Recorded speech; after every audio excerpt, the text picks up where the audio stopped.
ఘోరమైన వ్యాధితో సమానం. మన హృదయం ఘోరమైన వ్యాధి అన్నదని రాయబడింది. ఘోరమైన వ్యాధి కాదు మన హృదయం.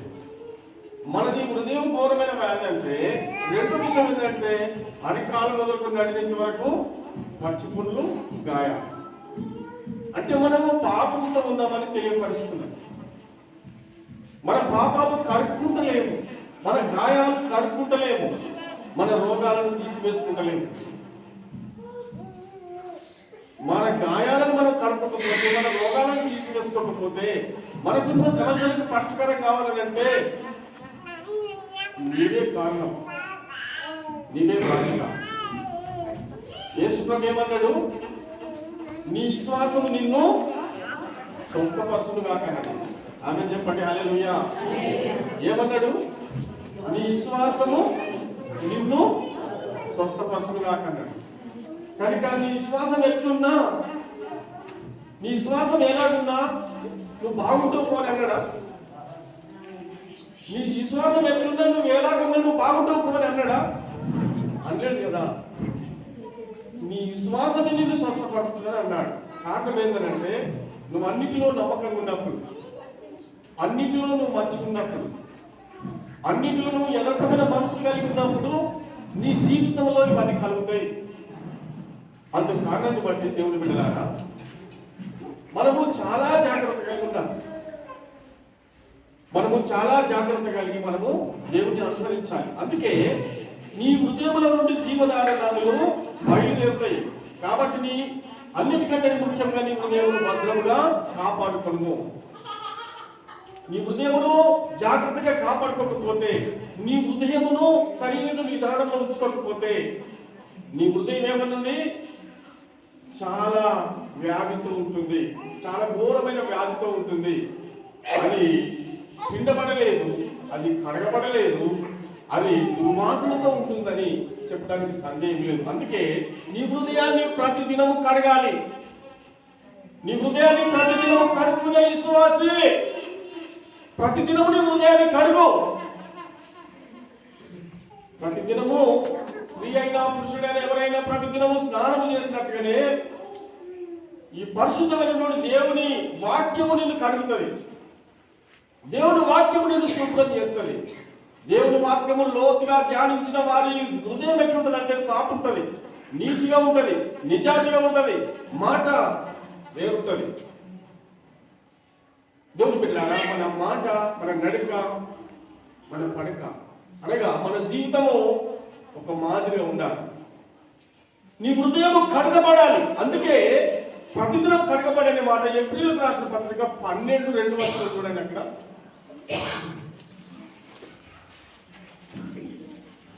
ఏప్రిల్ రాసిన పత్రిక మొదటి చదివేసుకుంటే ఇంత గొప్ప సాక్షి సమూహం,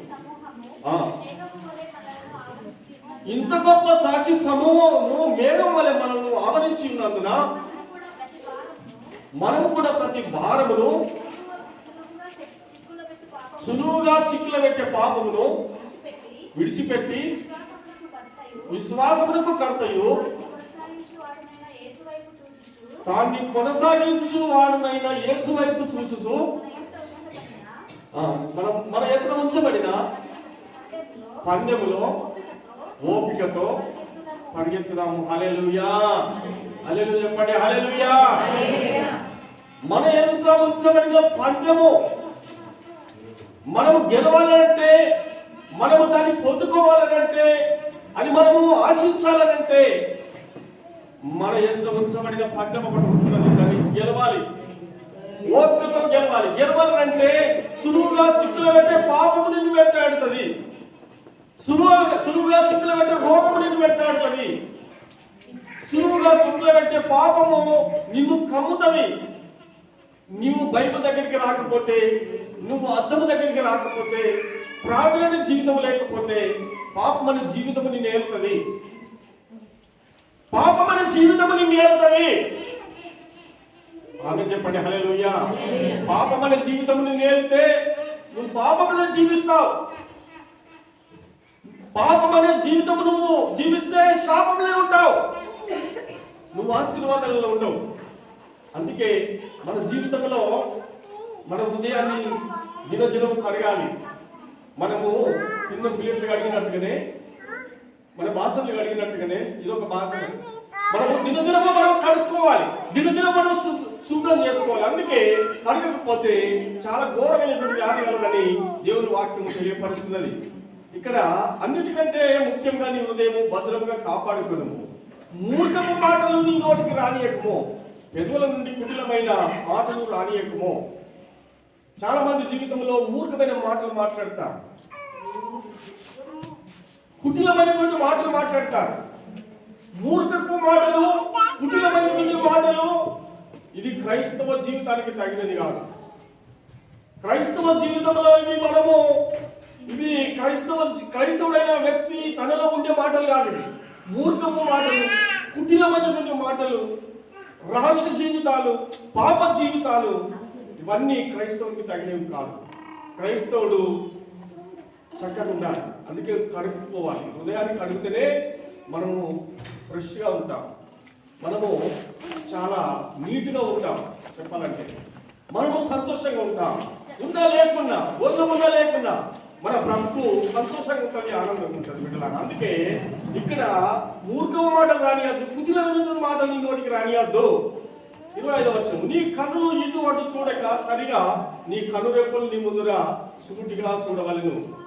చూడండి ఎంత జాగ్రత్తగా వాక్యం చెప్తున్నది అంటే, క్రైస్తవ బిడ్డలు మనకు ఎంత మంచి మాటలు. నీ కన్నులు ఇటు అటు చూడక సరిగా నీ కన్నురెప్పలు నీ ముందర సూటిగా చూడవలెను. ఈ కన్నురెప్పలు సూటిగా చూడాలి. అపోస్తలుడైన పౌలు ఒక మాట అంటాడు, పోయిన వారం చెప్తున్నాను కదా, నేను గురి వద్దకే పరిగెత్తుచున్నాను. అపోస్తలుడైన పౌలు అంటాడు, నేను గురి వద్దకే పరిగెత్తుచున్నాను. నేను గురి వద్దకు పరిగెత్తుచున్నానంటే ఆయన చక్కగా తనకు ఒక గురి ఉన్నది, తనకు ఒక గమ్యం ఉన్నది, తనకు ఒక పౌరస్థితి ఉన్నది, తనకు ఉండవలసినటువంటి స్థానం ఒకటి ఉన్నది, చేరవలసిన స్థానం ఒకటి ఉన్నది. కాబట్టి నేను గురి వద్దకే పరిగెత్తుచున్నాను. ఈరోజు 2 పడవల మీద కాలు పెట్టి నడుస్తున్న క్రైస్తవులు ఉన్నారు. 2 గోడల మీద కాలు పెట్టే క్రైస్తవులు ఉన్నారు. దేవుని బిడ్డలారా, మీరు ఎక్కడికి పోవాలో అక్కడికి పోరు. మీరు ఎక్కడికి చేరాలో అక్కడికి చేరరు. మీరు మీ జీవితంలో నష్టపోతారు. మీ జీవితంలో కష్టాలు అనుభవిస్తారు. కారణం ఏంటంటే మీరు శరీరం నుండి మార్గంలో నడుస్తలేరు కాబట్టి, శరీరం నుండి దేవుని వాక్యాన్ని దేవుని ఎమ్మడిస్తలేరు కాబట్టి మీరు నట్టనడి సముద్రంలో మునిగిపోయినట్టు ఉంటుంది జీవితం. అప్పుడు నట్టనడి సముద్రం మునిగితే ఆధారం లేదు, మనకి ఏ దారి లేదు. ఇక ఇంకే దారికి పోదామన్నా మనము చేరలేము.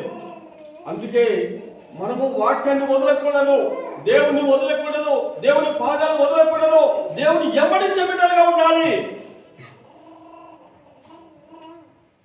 మనము కన్నీళ్లు కార్చాలి. నిన్న ఒక ఆమెకు నేను ఒక మాట చెప్పిన, మంచిగా ఉంటే అన్ని అబద్ధాలే మాట్లాడతారు. దేవుని సేవకుల ముందు ఏం మాట్లాడతారు? అన్ని అబద్ధాలు మాట్లాడతారు. ఏం అబద్ధాలు మాట్లాడతారు? మనం చెప్పేది ఏంటిది? సేవకులు చెప్పే మాట ఏంటిది? ఆదివారం దేవుని సన్నిధి, ఆదివారం పరిశుద్ధ దినం, ఆదివారం దేవుని మందిరంకి వచ్చి దేవుని మందిరంలో దేవుని వాక్యం విన్నప్పుడు నీ దాహం తీర్చబడుతుంది, నీ స్థితి మార్చబడుతుంది, నీ బ్రతుకులో సంతోషం కలుగుతుంది, కష్టాలు శ్రమలను దూరం అవుతాయి. కానీ ప్రతి మాటకు సాగు పెట్టి ప్రతి మాటకు మనకు లింక్ పెట్టిన తర్వాత ఏ సేవకుడు ఏం చేయలేదు. కానీ కష్టం వచ్చినప్పుడు ఎవరు సాయం చేస్తారు? ఇప్పుడు ఆమె కష్టాలలో ఉన్నప్పుడు ఎవరు సాయం చేయాలి? బాధలో ఉన్నప్పుడు ఎవరు సాయం చేయాలి? మనుషులతో సాధ్యం కాదు. ఇది దేవునితో సాధ్యమైంది. కాబట్టి ఇప్పటికన్నా నీకు సాయం చేసేవారు ఎవరు లేరు. మోకరించి ప్రార్థించి కన్నీరు గారు దేవుని సన్నిధిలో మొరపెట్టు, ప్రభావాన్ని ముట్టి నన్ను స్వస్థపరచు అని నువ్వు దేవుని వేడుకుంటున్నా తప్ప, దేవుని దగ్గర నువ్వు కన్నీరు కాడుతున్నా తప్ప నీకు సాయం చేసేవారు ఎవరు లేరని చెప్పాను. ఎందుకంటే మనుషుల మీద ఆధారపడడం కాదు, దేవుని మీద ఆధారపడాలి. మనిషి ఒక త్రోవ. మనిషికి ఏం చెప్పిండంటే, యోహాను స్థానికుడైన యోహాను ఒక మాట మాట్లాడతాడు. ఒకడు వచ్చి నాకు ఒక త్రోవ చూపడ్డాడు. తోలుపు అంటే మనకి ఏం చేయాలి, ఇట్లా పోరాని కాదు, మనం కొంచెం వెళ్ళి సైడ్ చెప్పాలి. ఇక్కడ ఉండి నువ్వు అక్కడ వెళ్తాడు పోలేడు, కానీ అక్కడికి వెళ్ళాలి. గుడ్ సాంబల్ గారు, నేను ఒక మాట చెప్పిన సైడ్ కరెక్ట్గా చేసి అన్న కదా, నేను మన అడ్రస్